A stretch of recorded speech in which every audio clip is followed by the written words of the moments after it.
पत्र के लिए धन्यवाद। कार्यक्रम के सभी सुनने वालों को अरुण पांडे का नमस्कार। और श्रोताओ, कुछ लोग हमारे जैसे हैं जो हर बार हर प्रोग्राम में चले ही आते हैं यूं ही लेकिन ये जो मुस्कान है, हंसी है, जिसका इंतजार आप सभी को रहता है, तो सना सलीम जी हमारे साथ हैं। ये तारुफ उनकी हंसी ने पेश कर दिया।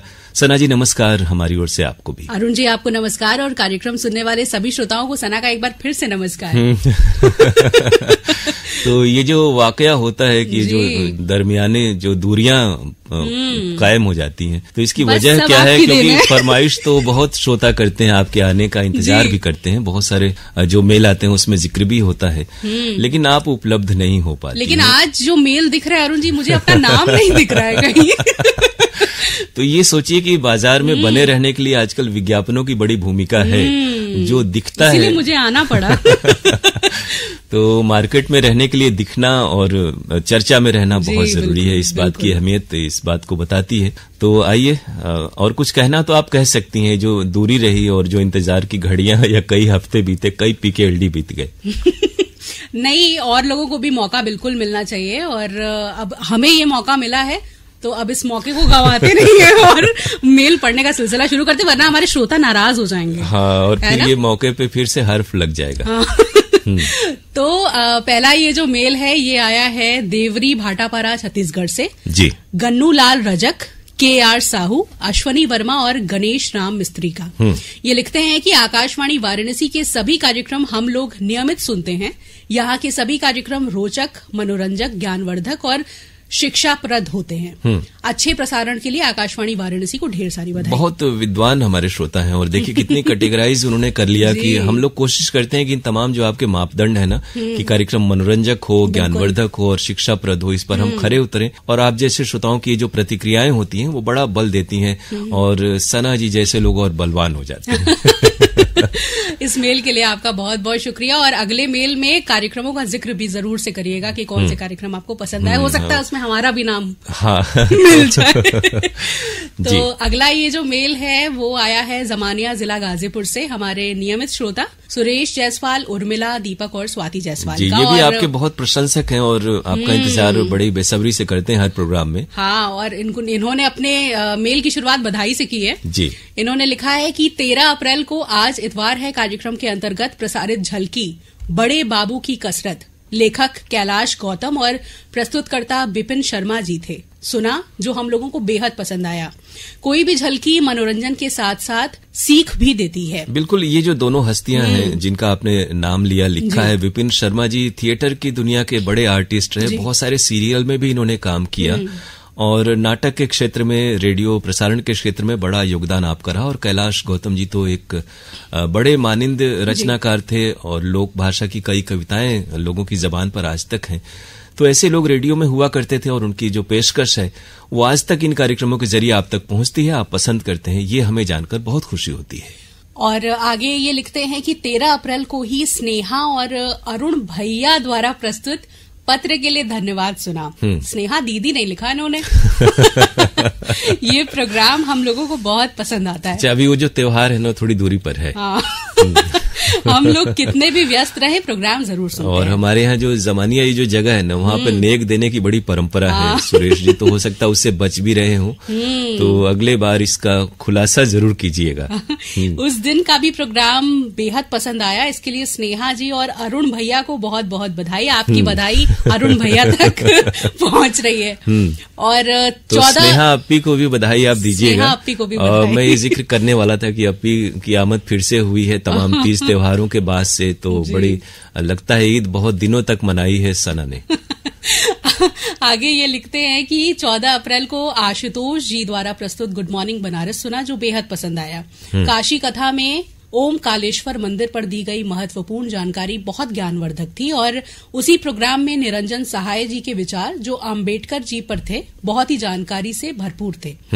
20 अप्रैल को आरोग्यम में आकांक्षा सिंह से डॉक्टर श्याम सुंदर पांडे जी की बातचीत, विषय था पाचन तंत्र और लिवर से संबंधित जानकारी। जो हम लोगों के लिए बहुत ही उपयोगी थी। तो सुरेश जी, आपकी बधाई आशुतोष जी तक उस खास प्रोग्राम के लिए, और आरोग्यम के लिए आकांक्षा जी और विशेषज्ञ जो चिकित्सक थे उन तक पहुंच रही है। अच्छा लगता है आप जैसे श्रोता एक जमाने से हमारे कार्यक्रमों में जुड़े हैं और आप जमानिया से जुड़ते हैं, तो ये सार्थकता है कि आप जैसे श्रोताओं का हमारे केंद्र से जो लगाव है वो कई दशक से बना हुआ है। हमारे कई साथी आए, अवकाश प्राप्त किया उन्होंने, कई लोग दूर हो गए, लेकिन फिर भी आप जुड़े हैं। ये केंद्र की अहमियत है और आपका बड़प्पन है जो आप ये सिलसिला बनाए रखे हुए हैं। कार्यक्रमों में इसी प्रकार जुड़े रहिए और प्रतिक्रियाएं भेजते रहिए। आपका इंतजार हमेशा रहता है हमें। शुक्रिया इस मेल के लिए। अगला मेल है अरुण जी पिपरिया जिला कबीर धाम से कमल कांत गुप्ता और श्रीमती दीपा रिमझिम गुप्ता का। जी, ये इन्होंने बहुत छोटा सा मेल लिखा है कि आकाशवाणी वाराणसी से प्रसारित सभी कार्यक्रम खासकर व्हाट्सएप फरमाइशी ईमेल जरूर सुनते हैं और हमें पसंद के गीत भी सुनवाए जाते हैं। बहुत सारे ऐसे जो श्रोता हैं सना जी, वो फिल्मी गानों के कार्यक्रमों के लिए देश के तमाम केंद्रों से जुड़ते हैं। तो लेकिन ये जरूर हम कहेंगे कि हमारे यहाँ से और भी बहुत सारे प्रोग्राम होते हैं और उम्मीद है वो आपको पसंद आएंगे। तो कभी बाकी वक्त में भी आकाशवाणी वाराणसी ट्यून कर लिया करें और जरूर जिक्र करें फिल्मी गानों के साथ। तो आप जुड़े रहते हैं, हम भी जानते हैं आप बहुत पुराने श्रोता हैं, लेकिन अच्छा लगेगा बाकी कार्यक्रमों को भी आप सुनेंगे और कुछ प्रोत्साहन के 2 शब्द हमें लिखेंगे। इस मेल के लिए आपका बहुत बहुत शुक्रिया। अगला मेल है सूर्यभान सिंह का बिसुंदरी घोरावल सोनभद्र से। ये लिखते हैं, पत्र के लिए धन्यवाद। कार्यक्रम प्रस्तुत करने वाले आप दोनों लोगों को सूर्यभान सिंह का प्यार भरा तो हम लोग जो है ना दीदी भैया से बच गए। हाँ, इस बार बच गए। 1 अप्रैल को गुड मॉर्निंग बनारस कार्यक्रम शिखा जी का था, लेकिन इसके बाद ऐप से कनेक्शन कट गया। बाद में कनेक्शन जुड़ा। शिखा जी की जानकारी, भारत के रिजर्व बैंक की स्थापना 1 अप्रैल को ही हुई थी। जी, जानकारी अच्छी लगी। इतनी महत्वपूर्ण जानकारी के लिए शिखा को दिल से धन्यवाद। ये होता है कि ऐप पर थोड़ा सा कनेक्शन इन दिनों हम लोग भी महसूस कर रहे हैं कि बीच बीच में कट जा रहे हैं। ये मौसम का असर हो सकता है या नेटवर्क का हो सकता है, क्योंकि सिर्फ आकाशवाणी वाराणसी ही नहीं, बाकी कुछ एक केंद्रों के भी प्रसारण हम लोगों ने भी प्रयास किया देखने का, तो बहुत सारी जगहों पे दिक्कत तो आ रही है। फिर भी हमारा जो आकाशवाणी वाराणसी का यूट्यूब चैनल है, सोशल मीडिया प्लेटफॉर्म है, वहां पर आप इस तरह के जो चुनिंदा प्रोग्राम है वो सुन सकते हैं और अपनी प्रतिक्रियाएं हमें यूं ही भेजते रहें।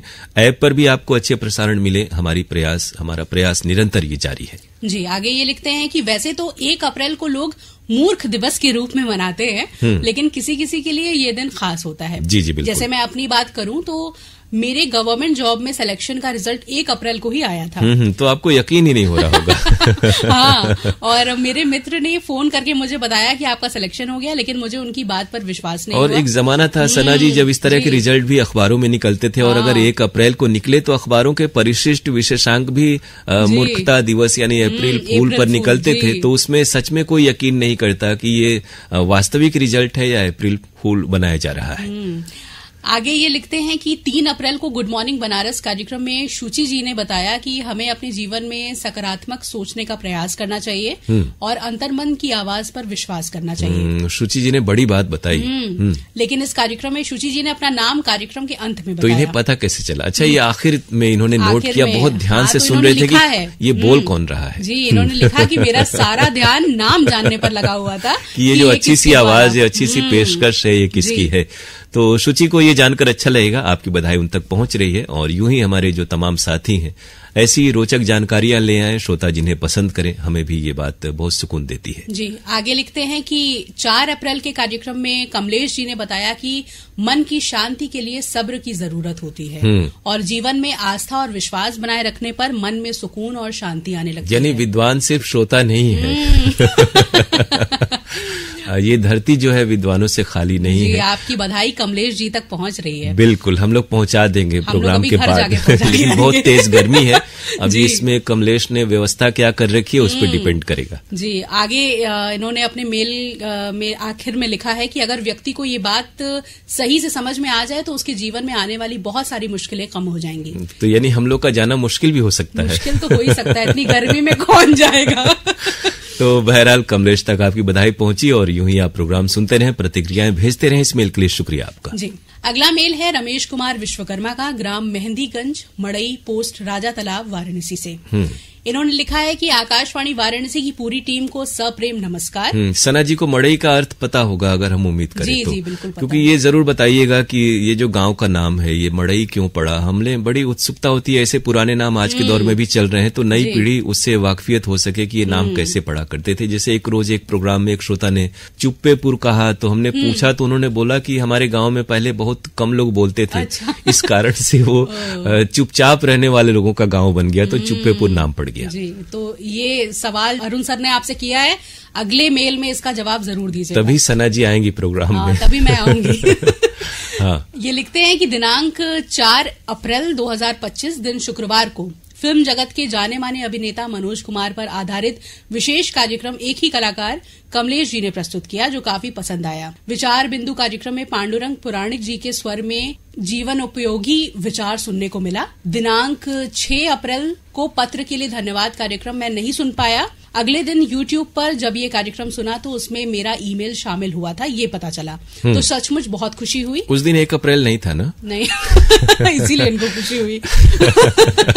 इधर कुछ दिन व्यस्तता होने से कुछ एक हफ्ते से मेल नहीं लिख पा रहा था, लेकिन अब सब कुछ ठीक है। शेष अगले मेल में। बिल्कुल सब कुछ ठीक रहे और श्रोता बिल्कुल स्वस्थ रहे, प्रसन्न रहे और हमारे कार्यक्रमों में शिरकत करते रहे। हम ये मानेंगे कि श्रोता खुशहाल है और हमारी दुआएं उनकी दुआएं हम दोनों को परस्पर लगती रहें और सभी अच्छे प्रोग्राम लाएं और श्रोता भी उसमें शामिल होते रहे। बिल्कुल। अगला मेल है हमारे नियमित श्रोता रतिनाथ त्रिपाठी का, कोटवा कपिलधारा सराय मोहना वाराणसी से।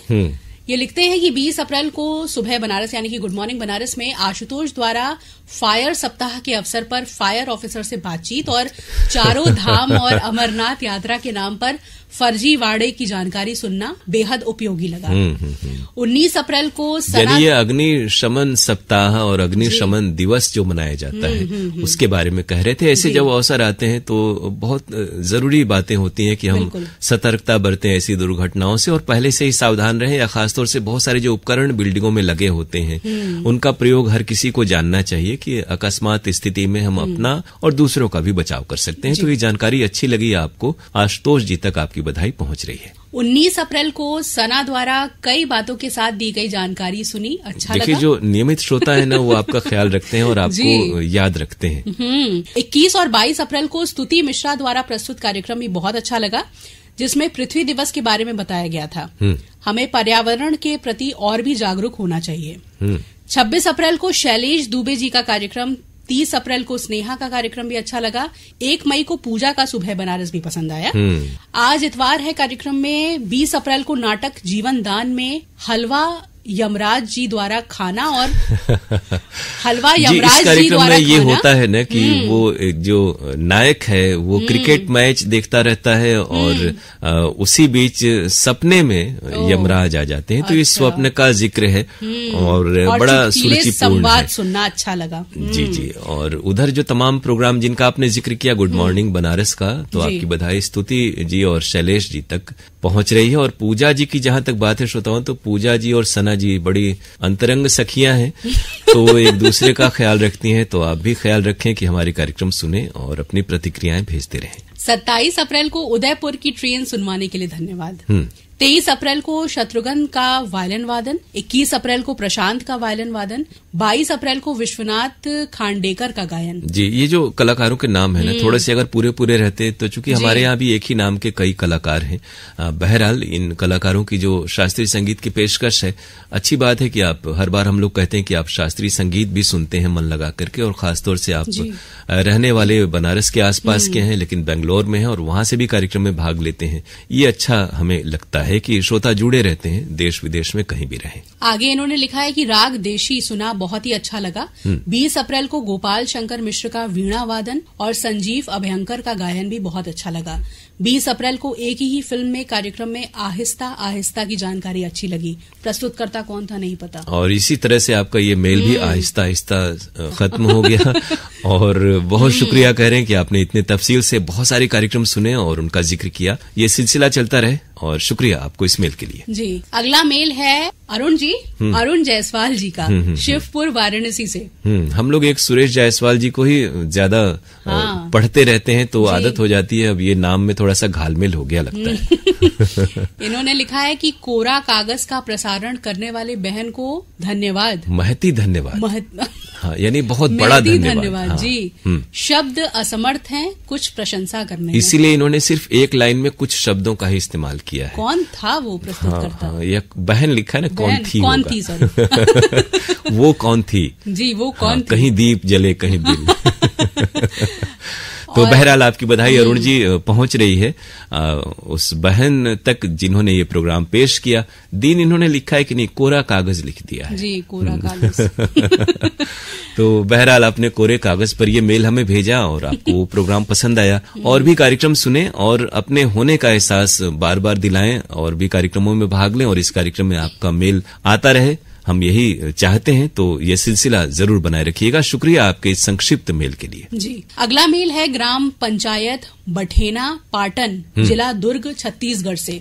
भेजने वाले हैं बलकरण वर्मा, अंजनी ज्योति वर्मा, रेखा धनेश्वरी वर्मा, उमेश मिथिलेश वर्मा और मुरली नीरा वर्मा। हाँ, ये जो आप 4-5 पंक्तियों में नाम देख रही हैं ना, दरअसल ये 15-12 नाम हैं। श्रोता ये इसलिए करते हैं, वो हम लोग भी समझते हैं कि जब हम लोग कहते हैं कि एक फरमाइश में 4 ही श्रोताओं के नाम भेजें तो फिर वो क्या होता है कि रेखा धनेश्वरी ये एक साथ हो जाते हैं। इन्होंने लिखा है कि 11 मई को दोपहर में स्नेहा सिंह और अरुण भैया नहीं अरुण पांडे जी नहीं आएंगी द्वारा पेश किया गया। श्रोताओं से कहें कि हर मेल में सना अपी लिखिए आप।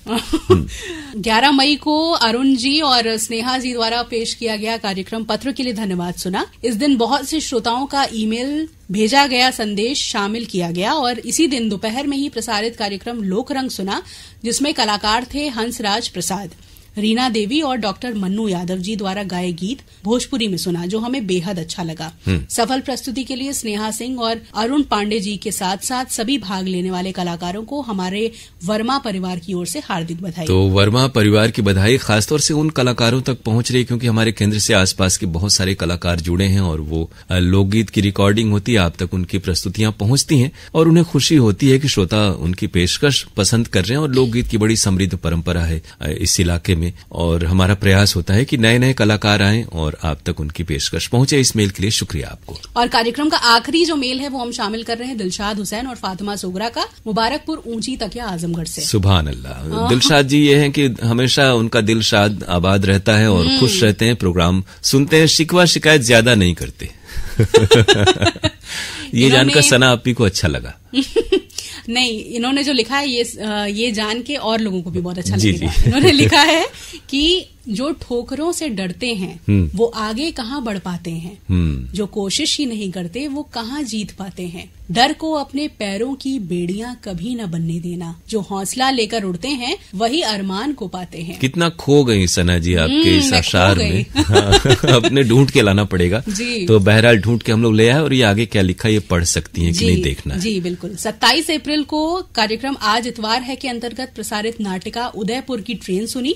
आज ही सुषमा जी द्वारा प्रस्तुत कार्यक्रम लोकरंग सुना, पसंद आया। हमारे यहाँ 2 सुषमा हैं और दोनों की सुषमाओं में से कौन सी सुषमा आपको पसंद आई, यानी किसकी पेशकश, ये जरूर बताइएगा। बहरहाल दोनों ही सुषमा गुप्ता और सुषमा उपाध्याय को खुशी होगी कि प्रोग्राम आपको पसंद आया। जी, 27 अप्रैल का कार्यक्रम पत्र के लिए धन्यवाद सुना, जिसमें अपने प्यारे प्यारे श्रोता भाई और अपने ईमेल का उत्तर सुनकर दिलशाद हो गया। मैंने कहा ना, दिनांक 28 अच्छे लोग हैं इस दुनिया में। दिनांक 28 अप्रैल को कार्यक्रम गुड मॉर्निंग बनारस सना सलीम जी द्वारा प्रस्तुत सुना। देखिए लोग ख्याल रखते हैं, खासतौर से नियमित श्रोता तो सना जी का ख्याल रखते हैं। अत्यंत रोचक, ज्ञानवर्धक, प्रेरणादायक और मनमोहक लगा।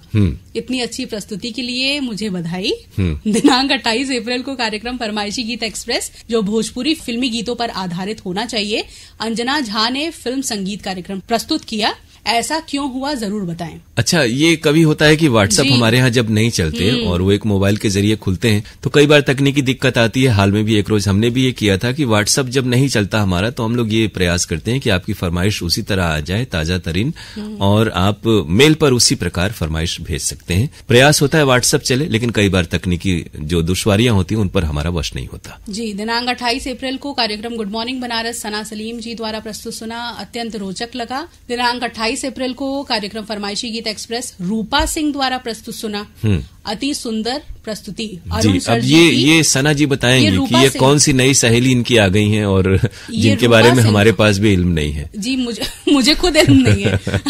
अच्छा, ये पूजा सिंह होंगी जो आपकी सखी हैं। रूपा और पूजा तो बहुत अलग अलग नाम है। जी, तो ये पूजा का प्रोग्राम होगा, क्योंकि पूजा जी ने एक रोज व्हाट्सएप वाला प्रोग्राम किया भी था। और आगे इन्होंने लिखा है कि प्रस्तुति अरुण सर जी की कमी का एहसास नहीं होने दिया। वाह, तो पूजा को सुनकर और अच्छा लगेगा। हालांकि जो नाम आपने कहीं रूप जले कहीं दिन। हाँ, आपके केंद्र से प्रसारित उर्दू कार्यक्रम प्रतिदिन सुनते हैं आकाशवाणी प्रयागराज से।